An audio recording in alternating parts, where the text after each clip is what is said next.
BCCI ने central contract से जब से श्रेयस अय्यर और ईशान किशन को निकाला है तब से कई सारे लेजेंड्स जो है अपना अपना रिएक्शन देते हुए नजर आ रहे हैं। सबसे पहले अगर हम बात यहाँ पे करते हैं इरफान पठान की, तो हाल ही में उन्होंने ट्वीट किया है जहाँ पर उन्होंने लिखा है, they are talented cricketers both Shreyas and Ishan, hoping they bounce back and come back stronger. If players like Hardik don't want to play red ball cricket, should he and others like him participate in white ball domestic cricket when they aren't on national duty?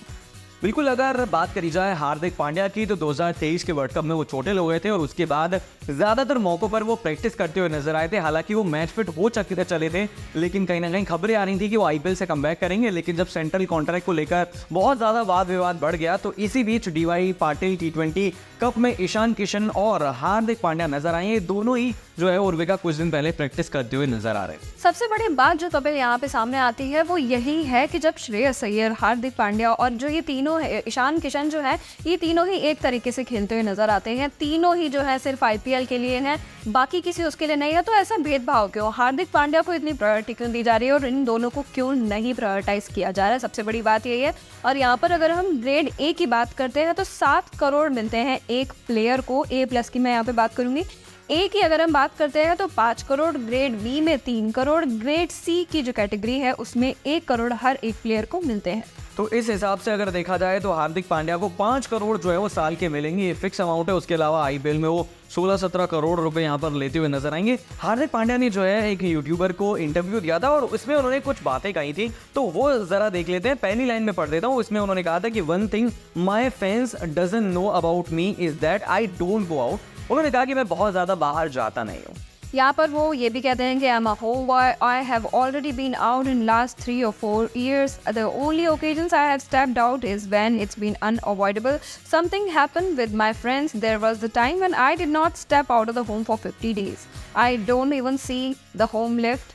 ये जो chat उन्होंने कही, अब ये क्या वो कहना चाह रहे हैं ये तो थोड़ा समझने में नहीं आ रहा है कि वो इंटरव्यू की यहाँ पे बात कर रहे हैं या सिर्फ अपनी एक जनरल बात यहाँ पे बताते हुए नजर आ रहे हैं। लेकिन सबसे बड़ी बात यह है कि बाहर जाते नहीं हैं, कुछ करते नहीं हैं, उसके बावजूद भी घर में बैठे बैठे हर वक्त न्यूज़ में यही नज़र आते हैं। तो ये कैसे पॉसिबल हो सकता है? ये तो ये खुद ही जानते हैं। बिल्कुल उर्विका, और आगे उन्होंने एक लाइन कही है और ये लाइन कहीं ना कहीं इरफान पठान के लिए भी हो सकती है। इसका मतलब जो है वो आपको खुद निकालना पड़ेगा।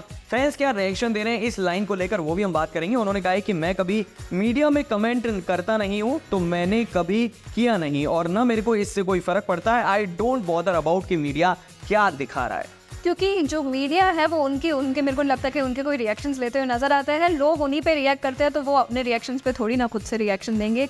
और रही बात लोगों की बात, तो वो कर रहे हैं। तो सबसे पहली बात ये है कि जब कोई इंसान कुछ ऐसा काम करता है, लेजेंड्स लोग, बड़े लोग, तभी आते हैं रिएक्शन देने। कोई ऐसे फालतू नहीं बैठा कि बिना बात ही हार्दिक पांड्या को पकड़ के उनके ऊपर रिएक्ट किया जाए। सबसे बड़ी बात यही है फिलहाल के लिए मेरे लिए। और जहाँ तक फैंस की बात है तो उनका रिएक्शन भी सामने आ रहा है, आप स्क्रीन पर देख रहे हैं। लोग ये कह रहे हैं कि हार्दिक पांड्या हमें या तो रेड्स में नजर आते हैं या फिर एड शूक में नजर आते हैं, लेकिन जब भी टीम इंडिया को जरूरत होती है वो नजर नहीं आते हैं। हालांकि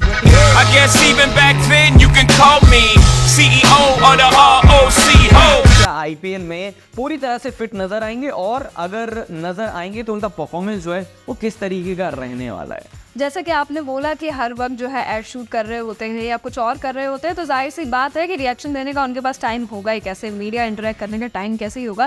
लेकिन अभी के लिए सबसे बड़ा सवाल ये नहीं है, सबसे बड़ा सवाल यही है कि बीसीसीआई क्या जानबूझ के बायस्ड खेल रहा है? क्या ईशान किशन, श्रेयस अय्यर जैसे प्लेयर्स को साइडलाइन कर रहा है और हार्दिक पांड्या जो उसी लीग में होने चाहिए, क्या उन्हें उस लीग में शामिल नहीं किया जा रहा है? आपको क्या लगता है? आप अपने थॉट्स जो हैं कमेंट्स में शेयर कर सकते हैं।